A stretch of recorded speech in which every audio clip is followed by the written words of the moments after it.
Hello everybody, Tracy Sizemore here again. We are on day 23, August 23rd, RPG a day 23. The question for the day is, which RPG has the most jaw-dropping layout? Again, another one of those most questions. And I have some answers. I have a couple answers, as per usual, because I just don't like most questions. The most, the best, the easiest. So I've got a couple of answers, but I also have some things to say about this question in general, sort of, and why it bothers me. But I'll save that. And I don't want to be negative. I just want to, I don't know. So, layout. So the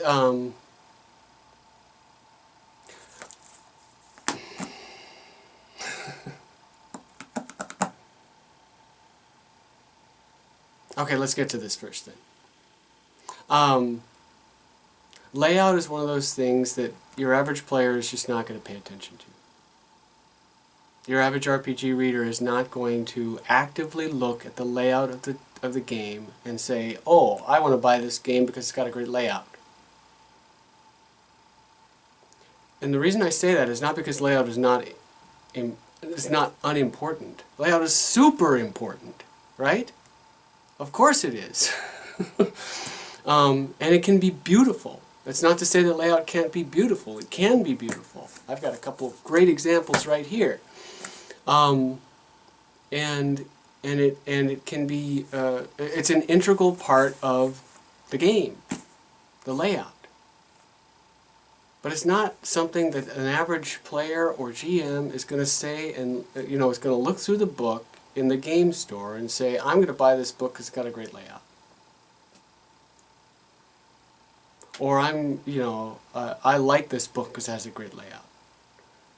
Now, there are people who will do that, for sure, and will appreciate the layout of a book, whether it's well organized or whether it's beautiful or well done or interesting to look at or whatever. Of course, there are people out there who are going to appreciate this and understand it. But here's my point. I come from a background of theater. So I'm a theatrical lighting designer by education, and I've done it both professionally. I've done it professionally. I've won awards doing it, and theatrical lighting design is one of those things, right? It's the same thing as a layout of a book. Your average theater goer is not average, mind.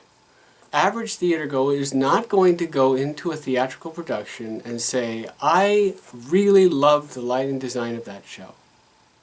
In fact, if they do go into that theater production and say, oh, I really loved the lighting design,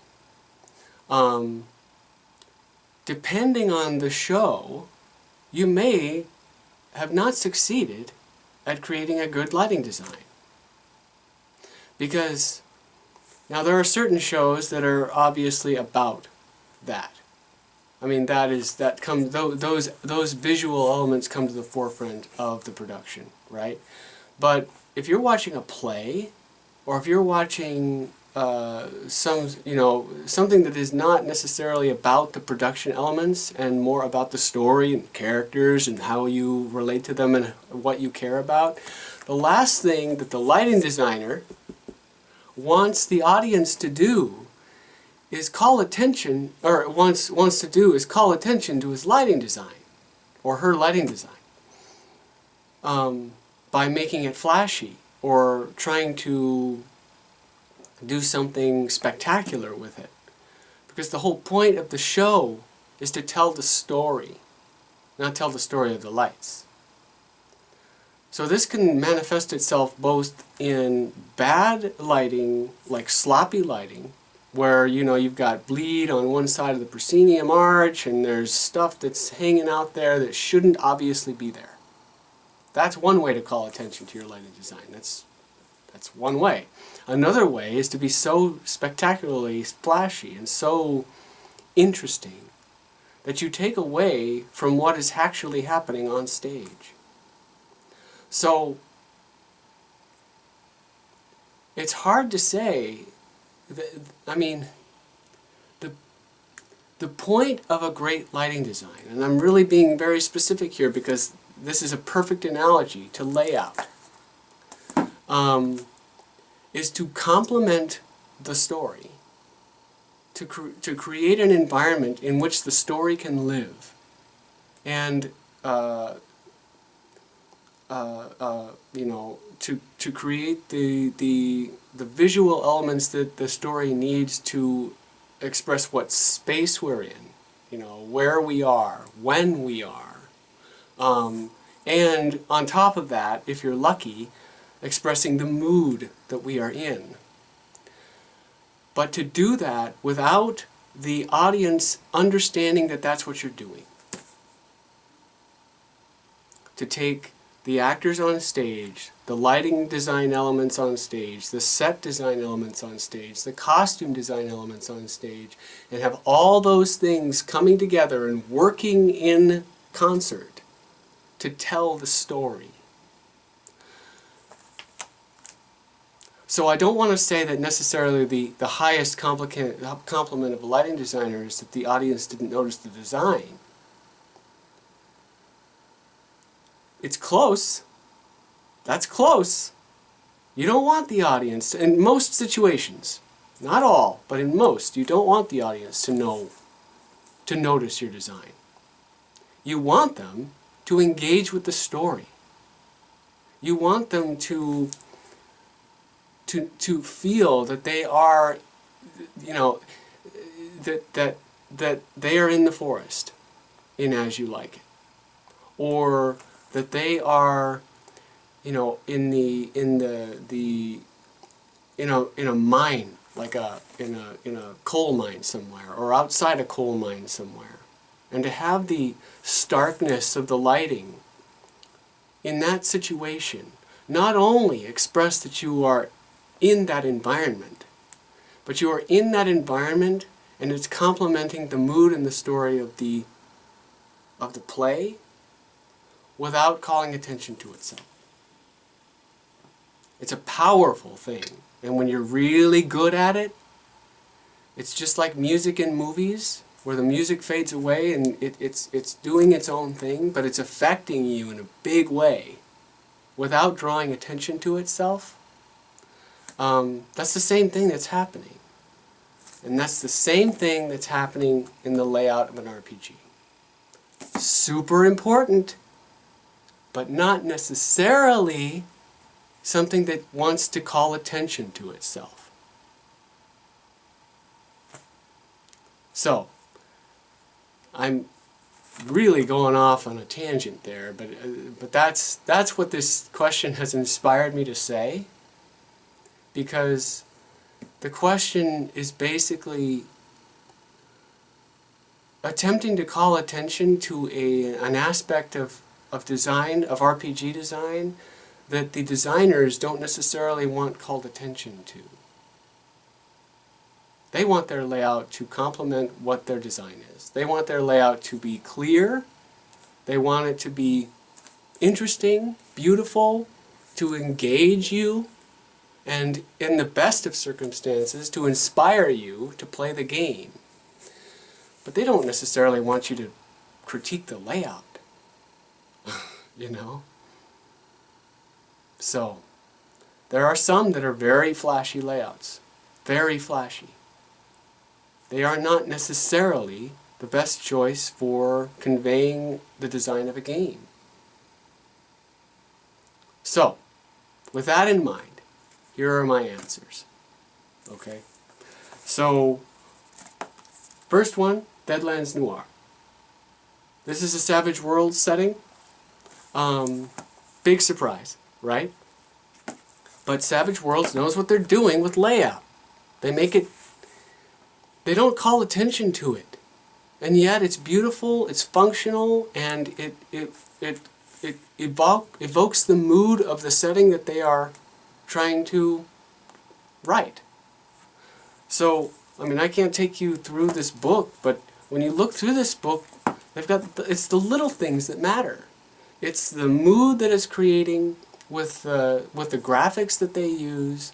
It's the, like they have these film strip notches that that frame the art, and the sidebars in the book.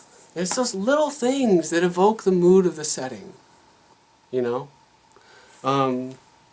Besides the fact that most Savage Worlds books are well organized and brief, so they do a lot in a little bit of space, and they do it in this particular one. I mean, they all of them are really good, but this one is really awesome. It really evokes the feeling of that noir, New Orleans, 1930s kind of thing. And to give the shout out, Shane Hensley did the layout for this book.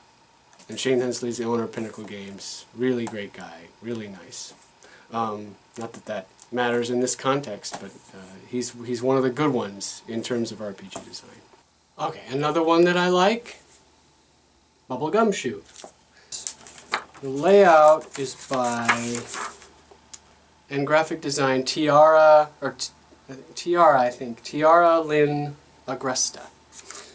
It's really good because, I mean, it's clear, it's concise, it's not cluttered, and yet it does those little things that evoke the setting of teen detective, both teen and detective. Little things like having sidebars with, like, you can see the fake tape on top of the little note that they put, like it's in a journal or something, right?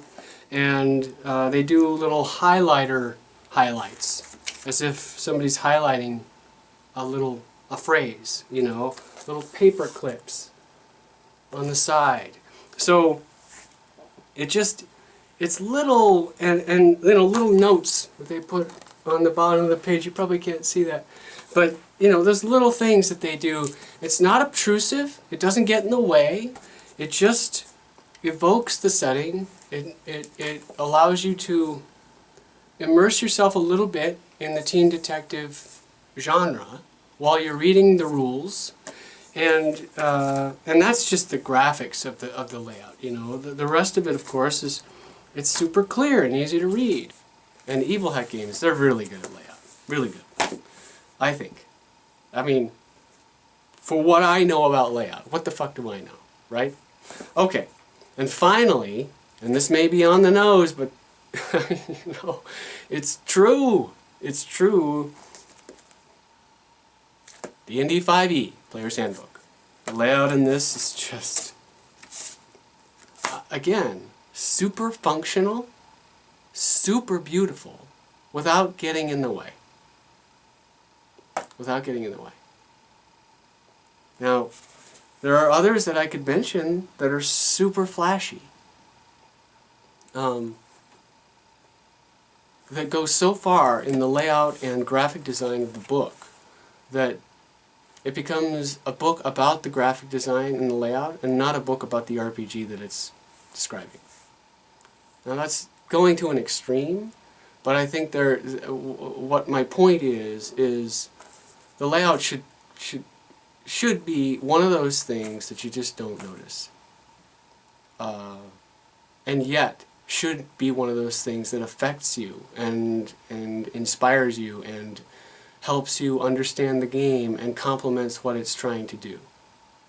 So, I've gone on way too long, but I'm going to get off my soapbox there, and my objection is not to... It's not really an objection, it's just... It's one of those questions that I would normally go to an alternate question on, but it gets me a chance to say things I like, in as much as I understand layout, which is very little. But as an artist and as somebody who is a collaborative artist, I think I have something valuable to say about it. And so that's what I said. Okay, so I will talk to you tomorrow.